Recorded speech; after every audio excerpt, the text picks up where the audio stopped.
Side खबरों के लिए सब्सक्राइब करें फ्लेम मीडिया और उसके बाद बेल आइकन को प्रेस करें ताकि सबसे पहले आपको मिले एक्सक्लूसिव खबरें।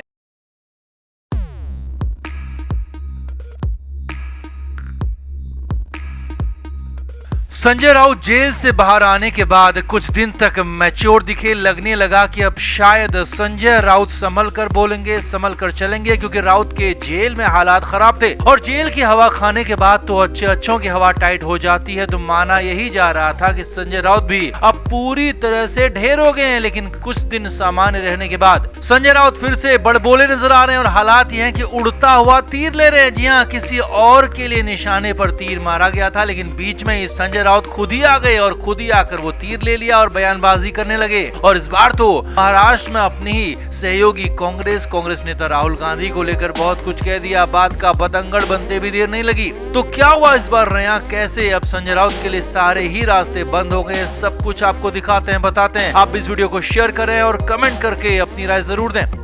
तो संजय राउत की आदतों से सभी वाकिफ हैं। वो अपने लिए मुसीबत खुद ही मोल ले लेते हैं और मुश्किल में फंसते हैं तो हंगामा भी करते हैं, दूसरों पर आरोप मढ़ने लगते हैं। और इस बार भी कुछ ऐसा ही हुआ है जब संजय राउत ने अपनी ही पार्टी की दोस्त का, अपनी ही पार्टी यानी शिवसेना उद्धव ठाकरे के गठबंधन तक का लिहाज नहीं किया और बरस पड़े, फट पड़े कांग्रेस पर, राहुल गांधी पर। जी हाँ, ऐसा ही कुछ हुआ है। असल में मामले की शुरुआत तब हुई जब राहुल गांधी का एक बयान आया और ये बयान था सावरकर को लेकर। राहुल गांधी ने कहा कि सावरकर ने अंग्रेजों से माफी मांगी और इसकी एक चिट्ठी भी दिखाई कि कैसे अंग्रेजों से सावरकर ने माफी मांगी थी, जबकि महात्मा गांधी और जवाहरलाल नेहरू ने अंग्रेजों से कोई माफी नहीं मांगी।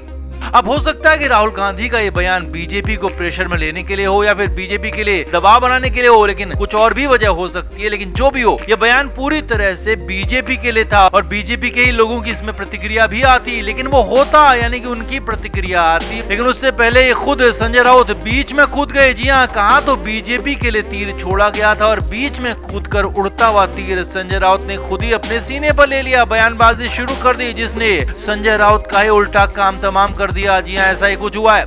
संजय राउत ने पहले तो तुरंत ही प्रतिक्रिया देना शुरू कर दिया। संजय राउत ने कहा कि सावरकर का अपमान हम बर्दाश्त नहीं करेंगे। सावरकर वीर थे, वीर ही रहेंगे और सावरकर को बल्कि देश का सर्वोच्च सम्मान यानी कि भारत रत्न मिलना चाहिए और ये अभी नहीं बल्कि बहुत पहले, काफी पहले ही मिल जाना चाहिए था। अब इतना तो ठीक था, लेकिन इसके बाद संजय राउत ने जो कहा उसने उनकी ही मुश्किल बढ़ा दी है। संजय राउत ने साफ साफ कहा कि सावरकर को गलत कहने वाले, सावरकर को बदनाम करने वालों को हम बर्दाश्त नहीं करेंगे और हम ऐसे लोगों से दोस्ती नहीं रख सकते, यानी कि राहुल गांधी, कांग्रेस से हम दोस्ती नहीं रख सकते। और ये बात संजय राउत ने पार्टी लाइन से ऊपर उठकर कह दी, क्योंकि शिवसेना तो साफ साफ कांग्रेस के साथ दिख रही है और हाल ही में आदित्य ठाकरे राहुल गांधी के साथ भारत जोड़ो यात्रा में भी नजर आए थे। और यहाँ पर संजय राउत ने किसी का लिहाज नहीं किया, न अपनी पार्टी का, न अपने नेता का और न ही आदित्य ठाकरे का और न ही अपनी सहयोगी पार्टी और उनके नेता का। सीधे सीधे राउत ने हमला कर दिया। सीधे सीधे संजय राउत ने राहुल गांधी पर ही हमला कर दिया, कांग्रेस पर हमला कर दिया। अब इसके बाद हालात ये हैं कि कांग्रेस और शिवसेना के रिश्तों में अब दरार साफ साफ नजर आने लगी है। जी हाँ, शिवसेना और कांग्रेस के बीच रिश्तों में खटास आ गई है। अब राष्ट्रीय स्तर पर शिवसेना और संजय राउत का साथ कांग्रेस ही अब तक देती रही है। जब संजय राउत जेल भी गए थे तो भी उनकी पार्टी के नेताओं से ज्यादा कांग्रेस नेता राहुल गांधी और प्रियंका गांधी ने संजय राउत की पैरवी की थी, उनका पक्ष लिया था। मगर यहाँ तो संजय राउत एक झटके में भूल गए, उन्हीं के खिलाफ बोल पड़े, बरस पड़े। अब इसका नतीजा ये हो सकता है कि संजय राउत की ये नादानी उद्धव ठाकरे को, शिवसेना को भारी पड़ सकती है। और अगर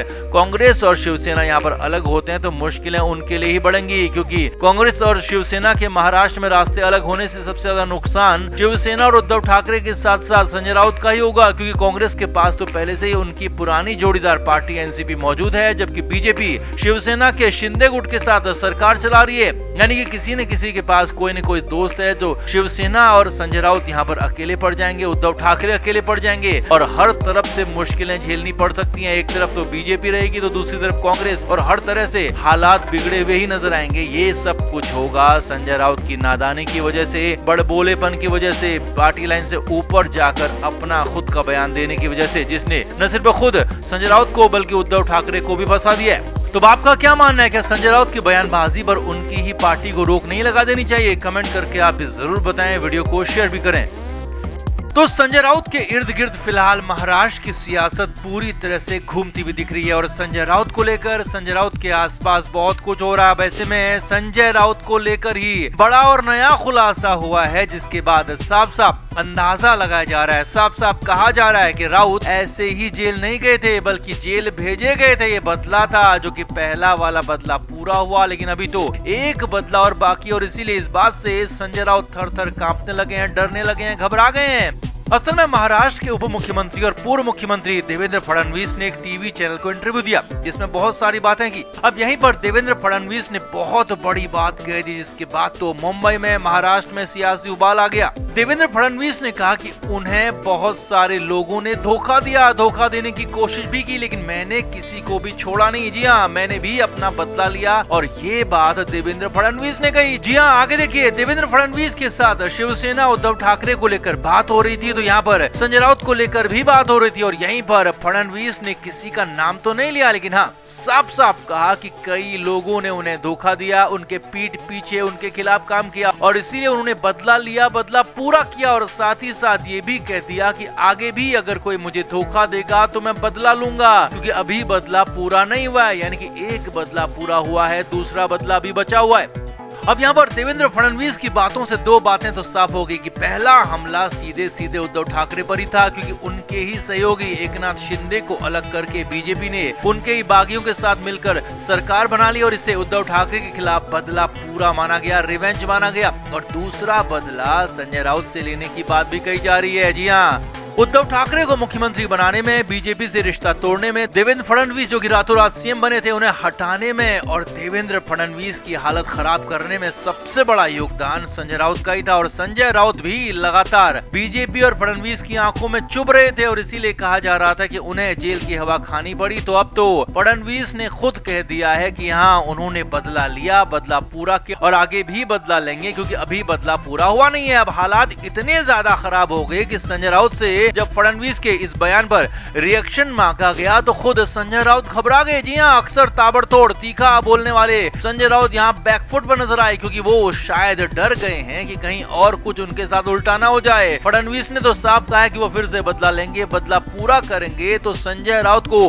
अपने जेल जाने का डर शायद फिर से सताने लगा होगा, तो इसीलिए तो संजय राउत ने कह दिया, महाराष्ट्र की सियासत का ये कल्चर नहीं है, यहाँ बदला नहीं लिया जाता है, यहाँ एक साथ रहकर आगे बढ़ा जाता है, काम किया जाता है। अब यहाँ पर राउत के विरोधी कहने लगे हैं कि अब संजय राउत को डर लग गया है, क्योंकि इसीलिए अब एक साथ चलने की बात करें, जबकि इससे पहले तो वो तोड़फोड़ विरोध की बात करते थे, अकेले चलने की बात करते थे। और यहाँ पर संजय राउत ही बैकफुट में आ गए, क्योंकि जेल में उनके हालात कितने बुरे थे, कितने खराब थे, जेल में उनकी कंडीशन कितनी दयनीय हो गई थी हमने आपको बताया था, दिखाया भी था। और इसीलिए अब वो दोबारा से जेल जाना नहीं चाहते हैं, लिहाजा संजय राउत की हालत खराब है, डर के मारे वो घबराने लगे हैं, ये संजय राउत के विरोधियों का कहना है। अब ऐसे में साफ दिख रहा है कि संजय राउत को लेकर जो बातें कही जा रही थी उन्हें खास मकसद से जेल पहुंचाया गया, तो यहाँ पर साफ साफ होती हुई दिख रही है, क्योंकि खुद फडणवीस ने मान लिया कि हाँ, बदला तो लिया गया, आगे भी बदला लेंगे। लेकिन इसके बाद संजय राउत का डर भी हैरानी भरा है, जो साफ साफ यहाँ पर उनकी आंखों में नजर आने लगा है। तो क्या वाकई संजय राउत फिर से सलाखों के पीछे जेल भेज दी जाएंगे, या फिर ये सिर्फ संजय राउत को या शिवसेना को डराया जा रहा है? कमेंट करके आप जरूर बताएं और वीडियो को शेयर भी करें। Flame media report.